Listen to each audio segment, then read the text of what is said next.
studied about the refraction through glass surface. See, in glass surface, the two refracting surfaces are parallel to each other.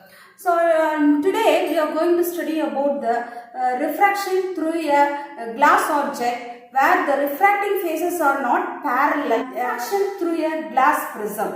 See, in prism there are three phases. Out of three phases, one phase is grounded and other two phases are the refracting surfaces.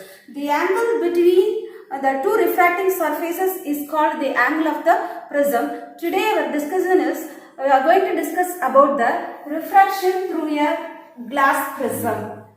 Okay, so this is the prism that is represented two-dimensionally like a triangle. These are the two refracting angles. These are the two refracting angles. The rough surface we call it as the base. This is a grounded surface.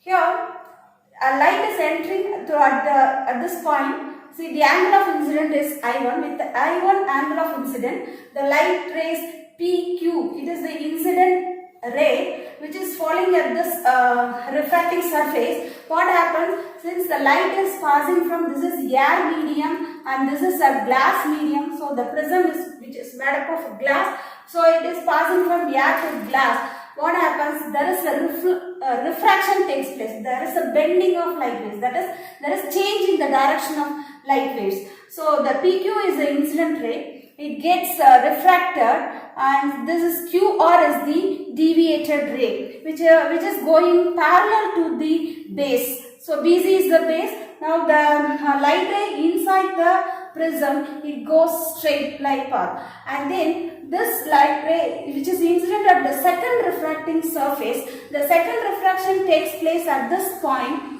So when it travels from glass to, this is again air medium, so it is going from glass to air medium. As a result, here there is another refraction takes place. It is deviated, and this is the emergent ray which is emergent with the angle of I2. So I2 is the angle of emergence.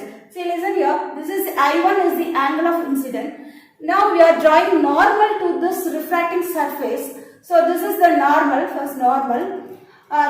This is normal to this refracting surface, and the angle of refraction at the first time, that is at the first phase, is R1. So R1 is the angle of refraction, and angle of refraction at the second refracting surface is R2. Okay, this is I2 is the emergent ray. So this is the normal to this first refracting surface, and this is the normal to the second refracting surface. Now PQ is the incident ray. It is after refraction, it emerges through RS. I think they understand the refraction phenomena which is occurring in prism. Now let us derive how much angle of deviation, how much angle it is deviated. See, here there is one deviation. Let us take the angle of deviation at this first phase as D1, and second phase it gets deviated. The angle of deviation at this point is D2. The total sum of these two deviation is angle D. This is the angle of deviation. So at the first refracting surface, the deviation angle is, that is angle RQM. So RQM, this is the deviation angle, that is D1, and D2 is QRM. So the angle at this point, this is D2. Okay, so the total deviation is the angle between the incident ray and the emergent ray. See the direction of incident ray. So the angle between the direction of incident ray and the direction of emergent ray gives the total angle of deviation. Now let us find the expression for angle of deviation. Depends on what are the factors. Now let us discuss. So this is D1 and this is D2. This is total angle D. The exterior angle which is equal to the sum of these two interior angles. So D is equal to D1 plus D2. So here let us find out what is D1. And next let us find D2. So what is D1? See, these two this is the normal, this is the incident ray direction. So these are the line segment, they intersect at this point. See, they intersect each other. As per the mathematical theorem, the opposite vertices of intersect are equal. So the angle, if two line segments intersect each other, the vertically opposite angles are equal. See, these are the two, this is the one line segment. See, this is one line segment, and this is another line segment. They intersect at this point. So the opposite vertical angles, this one is I1, and opposite to this, the whole angle is I1. Since by mathematical theorem, the opposite angles are equal if two lines intersect each other. So the whole angle is I1. So this is R1, we know, angle of refraction. The whole angle is I1. So what is the remaining D1? So D1 is nothing but I1 minus R1. So this is the whole angle is I1. If it is R1, what is the remaining angle? So D1 is nothing but I1 minus R1. Okay, so this is the angle of deviation at the first refracting surface. Let us consider this as equation number 1. So D1 is nothing but I1 minus R1. Okay, similarly you find out what is the deviation at this point, D2. So D2 is nothing but same phenomena. Here the two lines are intersecting at this point, this refracting surface and this normal, they intersect each other. So the opposite angles are equal. So this is I2, angle of emergent. So if it is I2, the whole opposite of the vertices are equal. So this is I2 in the sense this is also I2. See, this is R2, that is refraction, angle of refraction at the second phase. So what is the remaining angle? D2 is nothing but the whole I2 minus R2. So D2 is equal to I2 minus R2. So we have found D1 and D2, that is the deviation at the first refracting surface and deviation at the second refracting surface. See, now we have to find what is the total deviation. So the total deviation, we know it is the angle between direction of incident ray and the direction of emergent ray D. So as per the mathematical theorem, the exterior angle is equal to sum of the interior angles. So D is equal to D1 plus D2. So we found already D1 and D2. Now substitute the equation number 1 and 2 in this equation, third equation. Let us take this as equation number 3. So D is equal to D1 plus D2. What is D1 value? I1 minus R1. So you substitute instead of D1, I1 minus R1. And similarly, instead of D2, you have to substitute I2 minus R2. So the third equation becomes D is equal to I1 minus R1 plus I2 minus R2. Next, just simply rearranging the terms, just arrange I1 one side, I1 plus I2. Just a simple rearrangement, and then R term another side. See here, minus R1 minus R2. Just take the minus outside, so it becomes R1 plus R2. See, if you multiply minus side, minus R1 minus R2. So just as rearranging, we will be getting D is equal to I1 plus I2 minus R1 plus R2. Take this as equation number 4.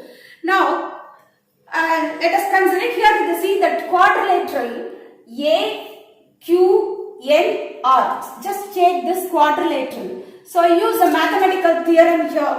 The mathematical theorem in quadrilateral, the sum of the opposite angles equal to 180 degrees. So this is the theorem, mathematical theorem. In quadrilateral, the sum of the opposite angle equal to 180 degree. Here, angle. So what is the angle of the prism? It is at the vertex, the apex angle. Otherwise, we can say it is the apex angle. So the angle at this point is A. So angle A plus angle. So what is the angle here? Angle QNR. So this angle is A. Angle at this point is QNR. These are the two opposite angles. If you add these two angles, you will be getting the answer as 180 degree. So this is a mathematical theorem. So the angle at A plus angle QNR is equal to 180 degree. Take this as equation number 5. Okay, now let us consider this triangle QNR. Take this triangle. So as per the mathematical theorem, sum of the three angles in a triangle equal to 180 degree. Sum of the angles of a triangle equals 180 degree. Here the angle is R1, here the angle is R2, here the angle is QNR. So the angle at the point N is angle QNR. So R1 plus R2 plus angle QNR is equal to 180 degree. So since the sum of the angles of a triangle equals 180 degree, take it as equation number 6. Now compare these two equations, equation 5 and equation 6. Just compare these two equations. See here the right hand side is 180 degree, here also 180 degree. Here is the angle QNR, here also QNR plus here instead of angle A, we will be having R1 plus R2. So they are all are same, angle QNR, here 180 degree, 180 degree. So instead of angle A, you will be having R1 plus R2. See, if you compare these two equations, equation number 5 and 6, you will be getting R1 plus R2 is equal to angle A. So that is R1 plus R2 is equal to, the angle at this point is A. Just we are taking R1 plus R2 is equal to A. Now you substitute this equation R1 plus R2 as equal to A in the equation number 4. See what is equation number 4? The total deviation produced D is equal to I1 plus I2 minus R1 plus R2. Here, instead of here we found the answer R1 plus R2 is equal to A. So now you substitute instead of R1 plus R2 as A. Then the equation 4 becomes, what is the equation number 4? D is equal to I1 plus I2 minus R1 plus R2. Instead of R1 plus R2, you substitute A. So the equation 4 becomes D is equal to, so D is equal to I1 plus I2 minus, instead of R1 plus R2, A. So substitute this. So I will be getting D is equal to I1 plus I2 minus A. So this is the final expression for deviation produced in the prism after refraction. So it depends on various factors. See, listen here. It depends on angle of incident I1 and angle of emergence and angle of the prism. So if you fix the value of angle of incidence I particular value, the angle of emergence, it depends on the refractive index of the material of the prism. So we can say that, we can conclude the total deviation produced, it depends upon the angle of incidence and then refractive index of the material of the prism, angle of the prism, and also it depends on the what is the wavelength of light what we are using in this refraction process. See, here we are using a source, light source. It's a wavelength also, it depends, the deviation produced, it also depends on the wavelength also. So these are the factors which affects the deviation. So if you increase the angle of incidence, then deviation also increases. So it depends on the angle of the prism.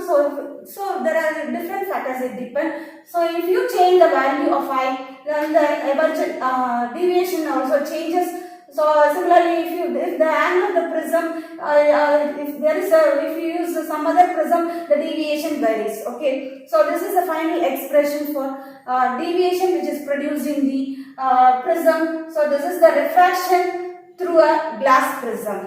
Now let us do it experimentally. Okay, pass the light through the prism. See, these are the two refracting surfaces and this is the base. Now I am passing the light through this refracting surface. See here, so it is passing, it is falling on this side. So it is falling at this side, refracting surface, it gets refracted and see through the prism, you can see it is going in a straight line path. So it is parallel to the base. See, see this point. So it is going inside the prism. It is parallel to the base, and here there is another deviation. We can see the emergent ray on the screen. See, listen here. So this is the emergent ray which is going in this direction. So this is the ray which is entering through the prism at this point at the first refracting surface. See through the prism, through this prism you can see it is going parallel to the base, and the emergent ray is coming out of this second refracting phase. We are catching the image ray in the screen. So this is the refraction through a glass prism. There are two refractions taking place inside the in the two refracting surfaces. See the refraction in the dark room. See, this is the incident ray which is falling at the first refracting surface. Now see through the prism, it is going a straight line path. The deviated ray travels parallel to the base, and then at the second refracting phase, see here, this is the at this point it is emerging out and is green. See here. So in the inside the prism, you can see it is going straight line path. So these are the 2 points. The light is falling at this first refracting surface, and at the second refracting surface it is going straight. It is deviated. See the deviated ray. See the deviated ray on the screen. So it is deviated. See, if you change the angle of incidence, see the angle of incidence, I am changing the angle of incidence. So what happens? So if you change the angle of incidence, the angle of emergence also changes. Listen here. See, I am changing. See the position of the image on the screen. See the position of the image on the screen. See, now I am changing the angle of incidence. So what happens? The angle of emergence also changes. See the screens, see the screen. So here now I am changing the angle of incidence. So what happens? The angle of emergence also changes. See the refraction through a prism in the dark room. So it is very beautiful. So inside the prism it is going straight. So if you change the angle of incidence, the angle of emergence also changes. Okay, instead of a glass prism, so you can use a prism, hollow prism. You can fill with water. It is a hollow prism. It is filled with water. So we are changing the medium. So instead of a glass, we are using now water's medium. See, this is also a denser medium. So when it here also you can see the refraction phenomena. See this refraction phenomena. So you can see clearly through water surface. See the angle is incident, the ray is incident on the first refracting surface here. See it is going parallelly. It is going parallel to this base, and then from this surface it gets refracted, and you can see the emergent ray. So if you change the angle of incidence, so now I am changing the angle of incidence. See here there is a change in the angle of emergence also.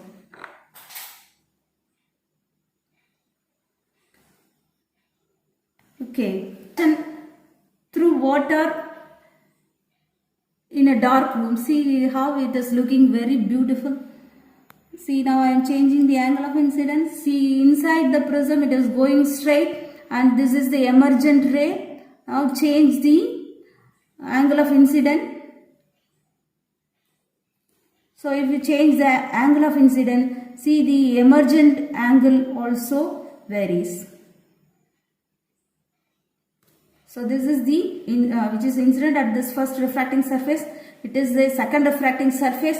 The light is emerging from this direction, and it is falling on the screen in this see it is going straight line path.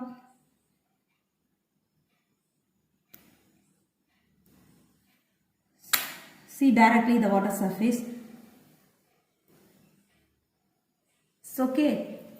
So it depends on angle of the prism, angle of incident also, and also the material of the prism. See here the material what we are using, it is water. So the refractive index of water is 1.33. but the refractive index of glass will be higher than that. So depending upon the refractive index also, the deviation will be different. See, the deviation will be different in different media. Okay.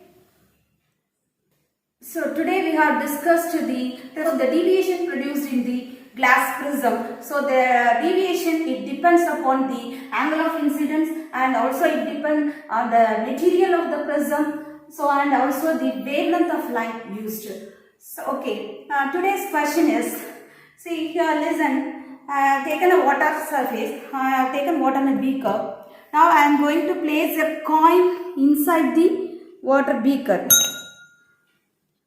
See how it looks.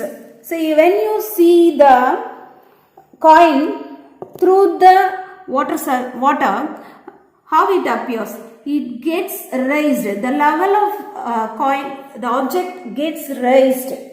Can you able to see this? So if you see, actually it is here at the bottom, but when you see through this water surface, it gets, the level gets raised. What is the reason for this? And another question, so listen here, see this is a fish tank. The object which is placed inside the fish tank, the stone which is placed inside the, watch the, here when you see actually it is here, but when you look through the water surface, you can see it will be, the level will be raised. See here, you can see it here, but actually it is here. But when you see through the water, the stones which is placed inside the water gets raised. So you can see here. So when you see through the water surface, the objects, that is the stone inside the fish tank, gets raised. See, whatever may be the object which is placed in the water tank or any water surface. So if there is any object which is inside the tank, it gets raised. What is the reason for this? You find out the answer for this question. Okay, learn the physics concept as a celebration. Thank you.